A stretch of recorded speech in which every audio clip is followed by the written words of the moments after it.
Hey once, in this video we are going to talk about ourselves. As मैंने पहली जो video बनाई थी उसमें मैंने पहले ही कह दिया था कि ये वाली जो वीडियो होगी वो होगी सेल्फ के बारे में, to know about your own self. मतलब हम इस वाली वीडियो में खुद को जानेंगे, हमारी स्पिरिचुअलिटी को जानेंगे। तो to to get to know about something और उसके एपिस्टीन को जानने को हम लोग एक तरीके से इस प्रकार कहते हैं कि नॉलेज उस चीज़ को कहते हैं। तो हमें खुद को जानने से पहले ये डिफाइन करना पड़ेगा कि एक्चुअल जो नॉलेज होती है वो क्या होती है।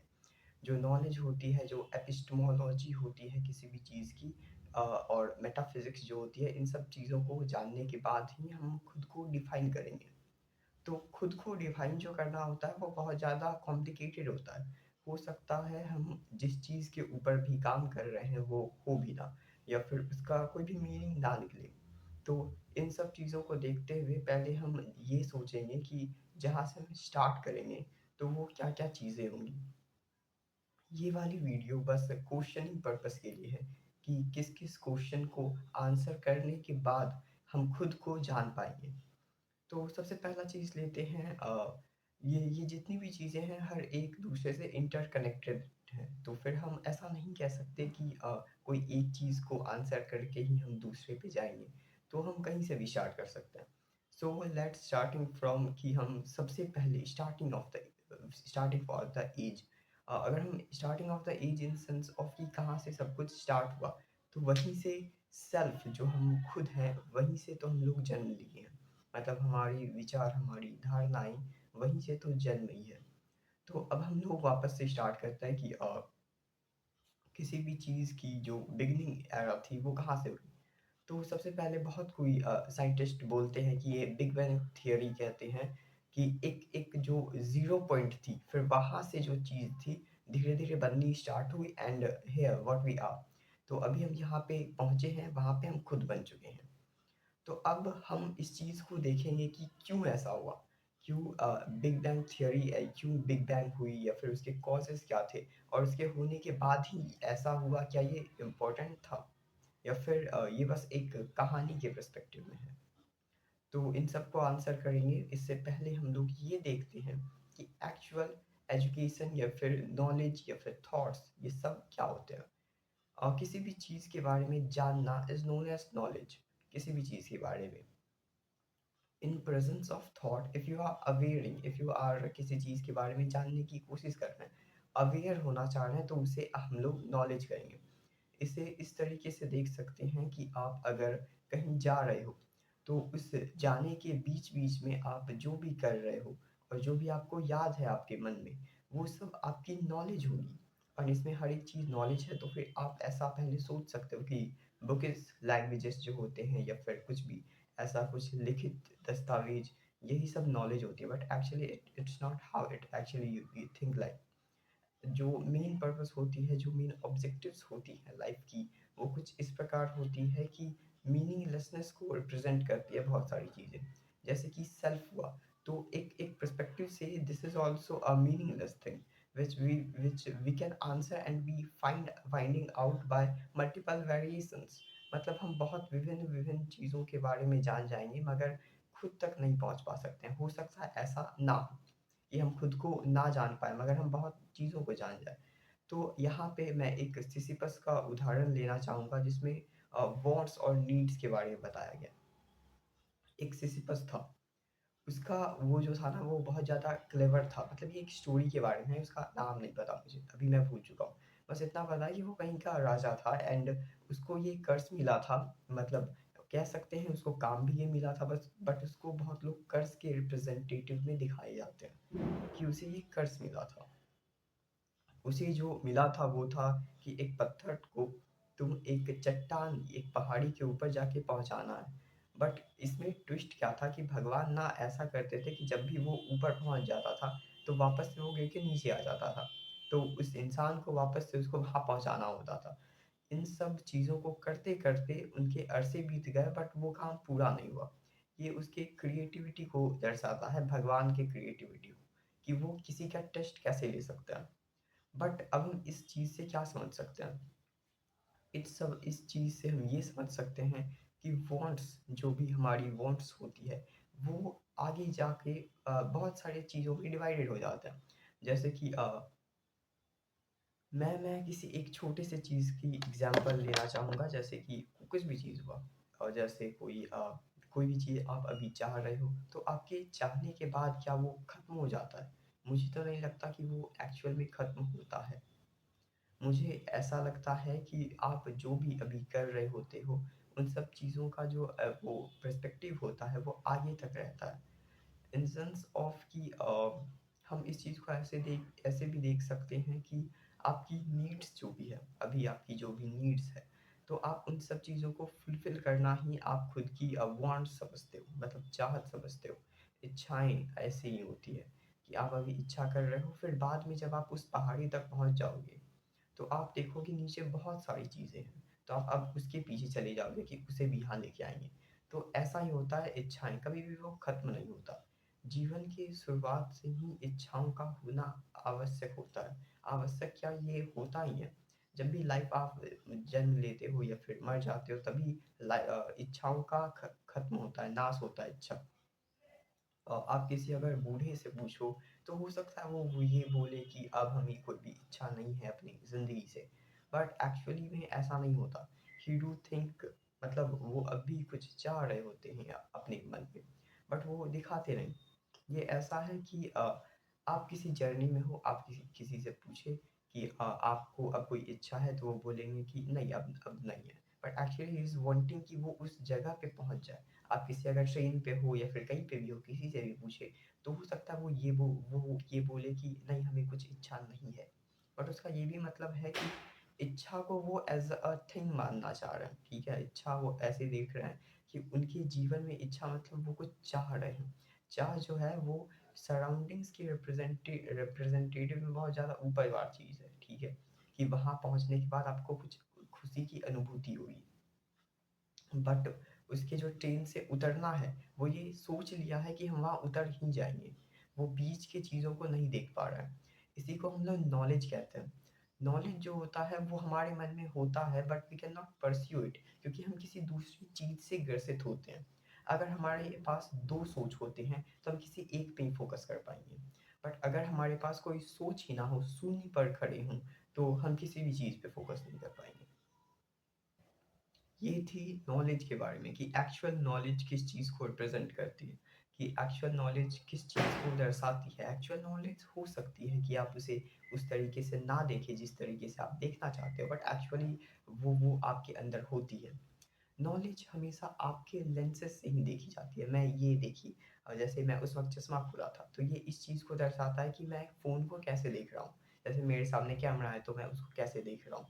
तो अभी आप ये देखिए कि ये जो भी है लेंसेज़ है, ठीक है? ये कैसे काम करता है। हमारे अंदर जो एक लेंस है, जो कॉन्वेक्स लेंस है, वो कैसे काम करता है। कॉन्वेक्स लेंस एक इमेज बनाता है हमारे पीछे रेटिना में, एंड वो जो होता है वो हम हमारे ऑप्टिकल नर्व से ब्रेन पे जाता है, जो कि क्योंकि वो जो कॉन्वेक्स लेंस जो है वो इमेज जो बनाता है वो इन्वर्टेड बनाता है, उल्टा बनाता है, तो वो ऊपर जाके इरेक्ट हो जाता है, ठीक है, वो सीधा हो जाता है। ये हमारा ब्रेन करता है। तो अब हम ये समझ सकते हैं कि हमारा ब्रेन जो है वो देखने में मदद कर रहा है, बट बहुत का खराब हो जाता है। तो वो इस तरीके के से एक चश्मा खरीदते हैं, जिन्हें उन्हें पहन के ऐसा लगता है कि अब सब कुछ सही हो चुका है। बट एक्चुअली क्या होता है ना कि उसकी लेंसेज़ अभी काम कर रही होती है, बस उसका फोकल लेंथ ज़्यादा हो जाता है। ठीक है? जैसे इस चश्मे का देखिए, तो इसका हो सकता है फोकल लेंथ इतना हो और मेरे जो आँख का है वो थोड़ा उससे कम हो या फिर ज़्यादा हो, ऐसा कुछ। तो ये इस चीज़ को दर्शाता है कि आप जिस चीज़ को जिस तरीके से इनटेक कर रहे होते हैं वो वैसे हो सकती है वो ना हो वैसे। मैं इस चीज़ को इस प्रकार से दिखाना चाहूँगा कि कोई भी फ़ोकस फ़ोकस जो फ़ोकल लेंथ फ़ोकस कहते हैं आप जिस चीज़ को, आप खुद की आँखों से जिस प्रकार से देखते हैं, आप तब भी उसी तरीके से देख रहे होते हैं। ये जो लेंसेज़ होते हैं वो क्या काम करती है ना, जैसे कि अब जो मैं ऑब्जेक्ट था दूर की नहीं देख पा रहा था, ठीक है? मैं थोड़ी पास की देख लेता था, बट मैं बहुत दूर की नहीं देख पा रहा था, ठीक है?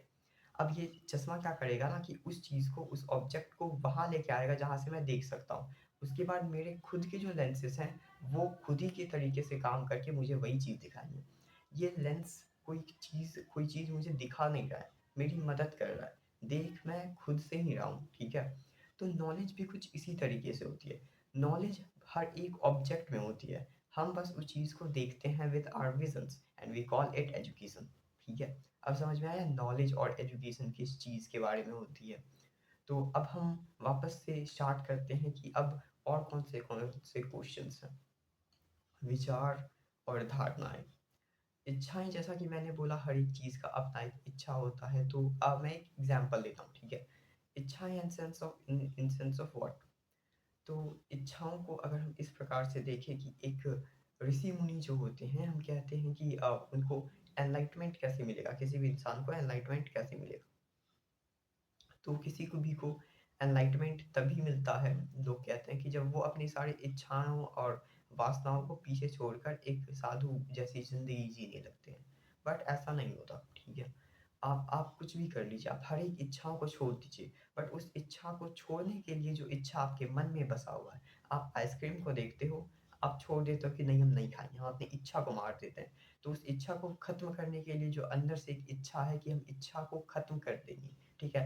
नथिंगनेस जो नथिंगनेस होती है उसको जब हम रिप्रेजेंट करते हैं नो थिंग से, there is no existence of things that so the thing is known as nothing, ठीक है? बट ये नथिंगनेस का मतलब है कि एवरीथिंग, ये नथिंगनेस से ही सब चीज़ का जन्म हुआ है। कहीं पे भी कुछ भी नहीं होगा तो वहाँ पे हर कुछ रह सकता है, ठीक है? जहाँ पे ज़ीरो होगा वहीं पे हम इन्फिनिटी को देख सकते हैं। किसी भी चीज़ का जन्म ज़ीरो से ही होता है और इनफिनाइट तक होता है, ये हमें पता है। बट एक्चुअली मुझे क्या लगता है कि ज़ीरो जो होता है वो किसी भी चीज़ को जन्म देता है और इनफिनाइट जो होता है वो भी किसी भी चीज़ को जन्म देता है। ज़ीरो और इनफिनाइट में कोई भी डिफरेंस नहीं है। इन सेंस ऑफ आप इस चीज़ को ऐसे देख सकते हैं कि आप कोई भी इच्छाओं को ख़त्म करना चाहते हैं, तो फिर भी आपको एक इच्छा चाहिए कि उस इच्छा को ख़त्म कर दो। ये वाली जो इच्छा होगी ये थोड़ी बड़ी इच्छा होगी, उस वाली इच्छा से, ठीक है? अब बात करते हैं, थोड़ी-सी कन्फ्यूज़न हो गई होगी इस चीज़ में, ठीक है? अब मैं समझता हूँ क्योंकि ये नथिंग और नोथिंग और एवरीथिंग वाली जो पार्ट होती है, ये थोड़ी कॉम्प्लिकेटेड होती है इन सब चीज़ों में।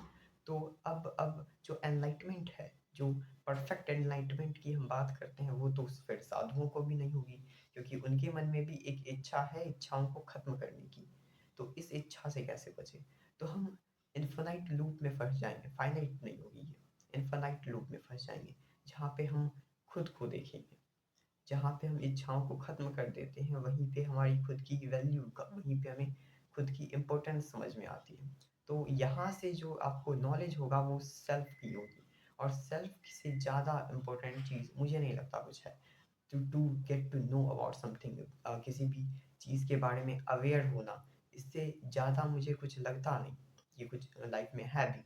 हर एक चीज़ को जानना ताकि आप किसी दूसरी चीज़ को जान सको, तीसरी चीज़ को जान सको, इनफैक्ट खुद को जान सको उन सब चीज़ों से कॉम्प्लिकेट करके, and that is what we call it life.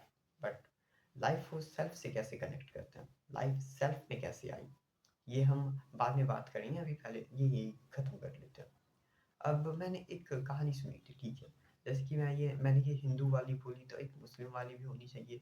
But seriously मैं ये कोई भी ऐसे आई am not a atheist, I am not an atheist, but still I do believe like कि मैं किसी भी लोग के मतलब कम्युनिटी पे डायरेक्टली कुछ ना बोलूँ। एंड ये वैसी नहीं है, ये अगर कोई भी किसी को बुरी लगी तो I am so sorry for that. But still that is a thing and just interrupted my conversation. तो अब मैं बात करने वाला हूँ मुस्लिम की एक पर्व होती है बकरीद नाम से। सॉरी मुझे अगर स्टोरी में थोड़ी-सी गलती हो तो, क्योंकि मैंने जितनी सुनी थी वो मेरे दोस्त ने बताई थी, तो ये स्टोरी इतनी ही थी। तो अगर कुछ हो तो इसके लिए भी आई एम सो सॉरी। तो अब मैं बात करता हूँ उस बकरीद में क्या होती है ना कि एक इंसान होता है, उसे सपना आता है अल्लाह की। अल्लाह उसको सपना देते हैं कि तुम किसी अपनी जो पसंदीदा चीज़ है ना उसे ख़त्म कर दो। तो उसके पास बहुत सारे बकरी होते हैं तो वो बकरी काट देता है। ऐसे करते-करते 3 दिन हो जाते हैं या फिर समथिंग ज़्यादा भी, मैं भूल चुका हूँ शायद दिन। तो दिन को कौन ही याद रखता है? मैं जो चीज़ के बारे में बता रहा हूँ वो दिन से रिलेट नहीं करता है। तो पहले पहले ही मैं बता देता हूँ। तो अब क्या होता है कि अब वो जो बकरी काट देता है, बट लास्ट दिन उसको लगता है क्या कि नहीं, there is something which I am missing. उसे वो जो उससे जो छूट रहा होता है वो होता है क्या कि वो उसका सबसे प्यारा जो होता है उसका एक बेटा होता है जो कि बहुत ज़्यादा इबादत करने से मिला था और बहुत मुश्किल से हुआ था।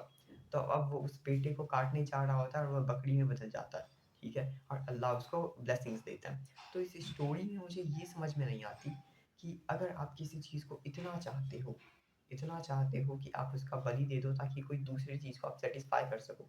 इट मीन्स कि आप जिसको सैटिस्फाई करना चाहते हो वही आपकी सबसे बड़ी कमज़ोरी है। वही आपकी सबसे ज़्यादा लविंग बीइंगनेस है, ठीक है? जिस चीज़ से आप सबसे ज़्यादा प्यार करते हो वो वही इच्छा है जिस चीज़ से आप बाकी सारी इच्छाओं को ख़त्म कर रहे हो।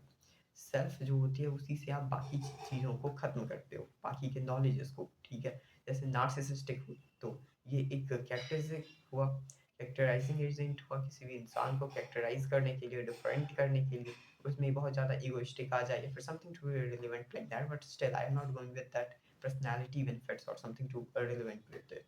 बट मैं बस थोड़े से चीज़ों के बारे में बात करना चाहता हूँ, बस इतनी ही है। कि अब अगर आपके पास बहुत ज़्यादा नीड है, बहुत ज़्यादा इम्पोर्टेंट नीड है, तो आप उसको एक छोटे से नीड्स को ख़त्म कर दोगे। बट नीड थोड़ी ख़त्म होगी आपकी। आपकी जो ये बिहेवियर है किसी भी चीज़ को प्रेम करने की, ये ख़त्म नहीं होगी। तो आपको उस चीज़ को करने के लिए अल्लाह को ख़त्म करना पड़ता वहाँ पे, ठीक है? मैं ऐसा बिलीव करता हूँ कि वहाँ पे अगर बहुत ज़्यादा प्रेम था वो अल्लाह से था, तो आप अल्लाह को ही आप ख़त्म करते, बट स्टिल ऐसा नहीं हुआ। इसका मतलब वहाँ पे कुछ चीज़ें छूट रही थी, ठीक है? मैं अब भी सॉरी बोलता हूँ अगर कोई किसी भी कम्युनिटी को ऐसी कुछ गलत लगती है तो I am so sorry for this. But still थोड़ी-सी है तो मैं ये बता दिया। मैं बस इतनी सी के बात कहना चाहता था कि ये नीड्स के बारे में है, ठीक है? कि कैसे कोई भी नीड दूसरे को ख़त्म करती है या फिर इच्छाएँ क्या होती है, क्योंकि इच्छाओं से ही हमारा जन्म होता है।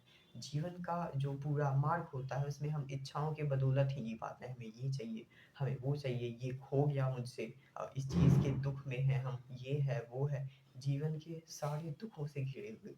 इच्छा अगर हम किसी चीज़ को पसंद करते हैं तो भी हमें दुःख मिलता है कि वो चीज़ हमें मेरे पास नहीं है। जो चीज़ को हम खो देते हैं उससे भी हमको पता चलता है कि ये मेरे पास नहीं है। तो दुखों से घिरे हुए हैं हम, आगे भी दुःख, पीछे भी दुःख। तो in sense of what we have now, we have to focus on that and हमारे पास सिर्फ सेल्फ है। We have to focus on the self which we have right now. कि हम किस चीज़ से क्या कर सकते हैं, क्या हो सकता है। तो self truth is the best for someone and something for life too. अब मैं बात करता हूँ वापस से कि नीड्स और इच्छाओं के मन के बारे में तो जान लिया कि लाइफ कैसे जा रही है। लाइफ में एक्चुअली बहुत कुछ है but still people do take it as for grant. इस चीज़ को ऐसे लेते हैं कि बस एक थोड़ी-सी कुछ पसंद आ जाए, थोड़ी-सी कुछ छूट जाए, तो उन्हीं के सॉरोनेस में वो डूबे हुए रहते हैं। So that is too bad for them. There is much more thing in their life. But फिर भी मैं जो कर रहा हूँ वो भी तो एक इच्छा होगी, तो इसमें तो मैं भी गलत हूँ। तो ऑफ कोर्स मैं भी मूर्ख हूँ। सब कोई मूर्ख हैं, there is no difference between among, but फ़र्क इतना है कि मैं जानता हूँ कि मैं कितना मूर्ख हूँ और लोगों को इतना नहीं पता। अगर आप खुद को सेल्फ एनालिसिस नहीं कर सकते हो so there is no need of doing anything in your life. हुँ, तो अब मैं बात करता हूँ कि सोच और विचार से। सोच और विचार तब से आ रही हैं जब से आपका जन्म हुआ और तभी से इच्छाएँ भी आ रही हैं। आपको थोड़ा-सा भी ठंड लगती थी तो आप रोने लगते थे। ये इच्छा हुई कि आपको थोड़ा गर्म चाहिए, तो यहीं से आपकी सोच भी डेवलप हुई। जहाँ से सोच हुई वहीं से नीड्स भी हुई। इच्छाओं के साथ ही आपकी समझ और सोच का निर्वहन हुआ। इसीलिए मैं आपको नीड्स के बारे में पहले बता रहा था। नीड्स ही आपको बनाती है, आपकी कम्युनिटी नीड्स ही आपको बनाती है और आपकी कम्युनिटी को भी बनाती है। इस चीज़ से मैं यही बताना चाह रहा था, आप जिस चीज़ को चाहते हो वैसे ही कम्युनिटी होती है आपकी, ठीक है? मैं इस चीज़ को इस तरीके से भी बताना चाहता हूँ कि जब लोग बहुत बोलते हैं ना कि we are at the best place we belongs to, जहाँ से मैं हूँ वो बहुत ही अच्छा जगह है मेरे लिए, बट ऐसा नहीं होता। देखिए 2 रास्ते हैं आपके पास, ठीक है? एक डेज़र्ट का, एक बहुत ही ज़्यादा ठंडा इलाका। डेज़र्ट के रास्ते के जो वहाँ पे आगे में जो एक बोर्ड है ना, उसमें आपको लिखा हुआ है कि डेज़र्ट के रास्ते में आपको ये चाहिए होगा, क्या बोलते हैं उसको? अ, वो लकड़ी लकड़ी मिलेगा, ठीक है? और ये जो कोल्ड है ना, यहाँ पे आपको रास्ते में ना आपको वो पानी मिलेगा, ठीक है? अब आप यहाँ पे क्या करोगे ना कि एक इंसान है वहाँ पे वो कन्फ्यूज़ हो जाएगा, बट बोलेगा कि उधर पानी मिल रहा है, अगर वो कोई डेज़र्ट सा चाह रहा होगा, तो उसे लगेगा क्या कि यार ये विंटर वाला कितना अच्छा है, यहाँ पे तो पानी है। कि यहाँ पे हम पानी का बॉटल लेके जा सकते हैं, बट वो ये नहीं सोच रहा है कि वहाँ विंटर है, इसीलिए वहाँ पानी दिया हुआ है तो और ज़्यादा कठिन है वो। और विंटर वाला सोचेगा कि वहाँ पे तो लकड़ी है, लकड़ी को अगर मैं विंटर की तरफ लेके जाता तो यार वहाँ पे तो हमको वो अगर उसे जला देता तो हमें गर्मी की अनुभूति होती, तो ये तो मेरे लिए अच्छा था, ये किसको कितना आसान मिला। तो ये एक सोच हो गई। दूसरी सोच हम देखते हैं, एक है डेज़र्ट, एक है ठंडा इलाका। डेज़र्ट के पहले जो है ना, वहाँ पे पानी है, ठीक है? और विंटर के पहले जो है ना, वहाँ लकड़ी है, ठीक है? अब क्या होता है ना कि दोनों पहला वाला कहानी नहीं सुना होता है, ठीक है? अब क्या होता है, क्या एक इंसान जो होता है ना, वो डेज़र्ट वाले में गलती से चला जाता है, ठीक है? उसको विंटर की तरफ जाना होता है। अब डेज़र्ट में जाता है, उसको पानी मिल जाता है। अब वो आगे जाता है, तब उसको पता चलता है, यार मैं तो बहुत अच्छा जगह आया हूँ कि मुझे शुरू में पानी मिल गया, ठीक है? और ये विंटर वाला सोचेगा क्या, यार मैं तो बहुत अच्छा जगह आया हूँ, यहाँ पे तो शुरू में ही मेरे को वो वुड लकड़ी दे दिया। तो ये दोनों अलग-अलग चीज़ों को दर्शाता है कि हम जिस जगह पे पहुँचे हैं वो मेरे लिए बहुत अच्छा है। I was working for some other thing, कि मैं लकड़ी की चाह में था, मैं पानी की चाह में था। But the main thing is कि आप जिस जगह पे हो वो आपकी कम्युनिटी को दर्शाता है। आप जो सोचते हो वैसी ही कम्युनिटी आपकी बनती है। मैं ये चीज़ दर्शाना चाह रहा था इस कहानी से। मुझे पता नहीं समझ में आई या नहीं, बट फिर भी तो इस वाले जो इंट्रोडक्शन थी, इसमें हमने ये देखा कि हम लोग नीड्स के बारे में देखें, हम लोग सेल्फलेस के बारे में देखें थोड़ा-सा ही बस। हाँ, उसके बाद फिर और भी बहुत चीज़ें बीच की, तो टॉपिक्स भी मैं भूल गया। एक्चुअल में मैं सोचता ही वीडियो बनाने से पहले, मैं बस जो भी मन में होता है मैं कह देता हूँ, कोई भी कुछ स्क्रिप्ट नहीं होता, तो इसीलिए मैं बहुत चीज़ें भूल भी जाता हूँ।